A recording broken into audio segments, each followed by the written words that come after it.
I want to start the second hour with this one. You know what's funny is how simpatico some of us and the listeners can be on stuff with show relation. Mm-hmm. I saw this one and I wanted to circle it because I knew we wouldn't get to it yesterday. And I was thinking a lot about Kirby Smart's comments and just currently where we sit in college football. Because in the post game yesterday, we were talking about standings and the Big 12 got brought up. And it was like, I asked Swag how many Big 12 teams will make the playoff, and Swag was like one. Yeah. And I go, okay, but like, let me paint you a picture where Texas Tech doesn't lose again and BYU doesn't lose. Mathematically, it can't happen because they play each other next week. Okay, I see your point. But both having one loss. I think that would be the point. If Texas Tech were to beat BYU and then they both went out and go 11-1 from there, they play again in the Big 12 title game, right, then this scenario is in play. So, like, the idea that there could be two teams from the Big 12, I don't know, man. I continue to find this interesting, and I think Oregon is in this, of, like, the automatic default opinion, and I've done it, we've all done this, right? Whether it's our team or not. Well, 2-loss Big Ten team then gonna be in. 2-loss SEC team gonna be, like, we're just automatically saying that, and I continue to point this out. This is a real potential problem. So, like, Iowa, Oregon next weekend, right? Like, to do a little peekaboo thing. Yes. I don't know where every Duck fan is. It feels like they're in kind of a mixed bag of they know their team's good, but how good is a debatable thing, right? It's subjective. They don't have the most impressive resume. No.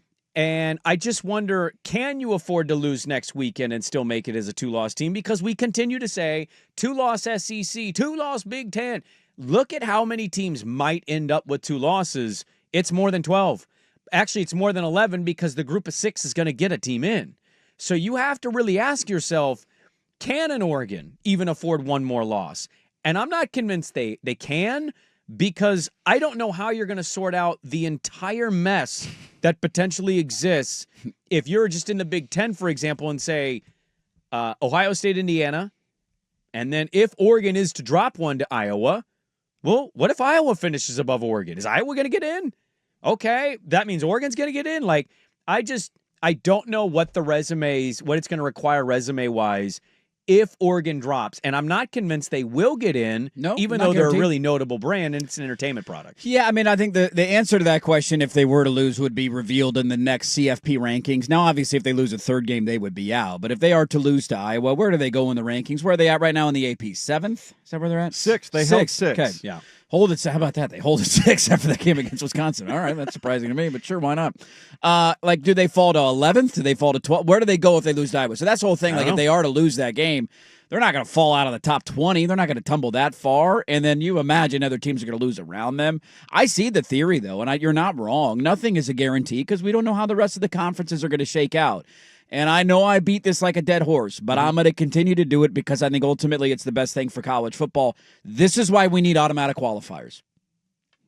How do you compare a resume of a 2-loss Oregon team to a 1-loss Big 12 team, or a 3-loss SEC team who played 7 ranked opponents but had there's no right way to do it. You know how we do it though, right? Like, if we're being honest here, you're fair to say, how do you compare a 2-loss Oregon team to a 1-loss? I mean, the Big Ten and the SEC will always get the benefit of the doubt over the other conferences. Yeah, but I also think it's going to be, for most people, eyeball talent composite. Sure. Because actual resumes do not exist with that tell you one or the other, right? Like, if Oregon was to play BYU on a neutral site, obviously Oregon would be favored in the game, probably by more than a touchdown. Yeah, I would venture to guess. Yes. Does that make it true? I don't know, because they'd have to play. Underdogs lose games all the time. It happens. That's what most of this ends up being, and it's why the committee thing is a little frustrating. It's just dumb, dude. It's a group of people that gets to decide who gets to play for a championship instead of deciding it on the field. Like right now, for example,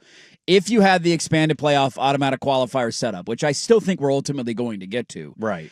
Essentially in the Big Ten and the SEC would be the top 2 teams are guaranteed in, and then you would have play-in games on conference championship weekend. And so all of this would be a moot point.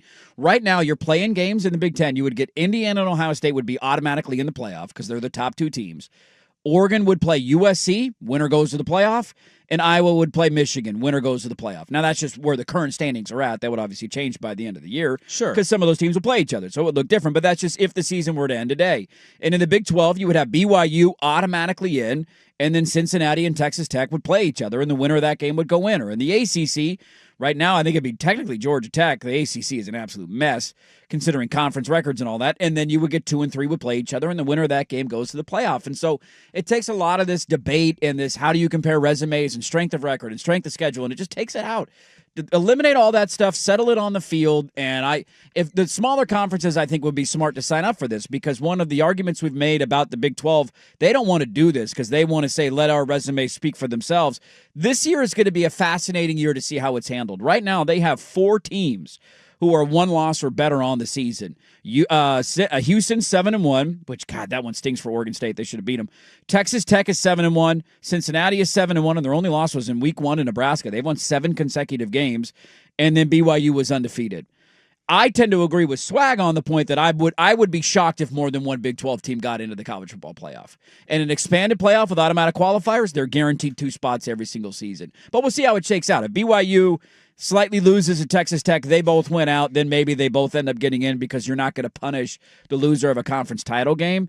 It's so convoluted and it's so difficult, and there's no right answer when it comes to ranking these teams. So there is a stupid scenario, too, in another conference. What do you do in the ACC if Virginia wins out? They don't play Miami. No. And then what if Georgia Tech wins out? Is Miami going to get railroaded again? Georgia Tech and Virginia would be in the ACC title game. I know. But what if Miami went? Like, I got to check this. Virginia's not going to win out. There's no chance they win out.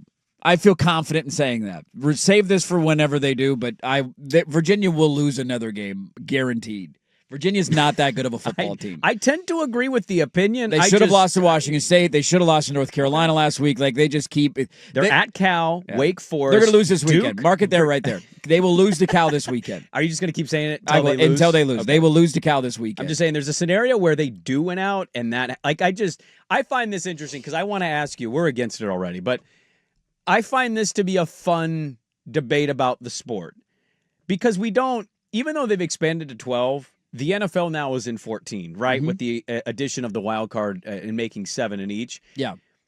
What I love about the NFL is just like how they're very similar with the amount of teams, and because there's such a vast amount in college versus the NFL, it's not debatable ever. No. Other than the occasional, like, should the division winner host? Like, yes, that's the debate. The team that's barely 500 or whatever. Why are they hosting that team that won 11 games? That pops up, I feel like, once every 5 to 6 years, maybe more. Maybe it takes longer in between that, but that argument doesn't happen very often. Whereas in college, it's like, should this conference have 4? Should this conference have 3? And most of this is just feelings about conferences than it is actual reality of record-based resume. Yeah. And that is the tough part with this. So I want to ask you guys out there, can Oregon lose 2 games and make the college football playoff with the resume?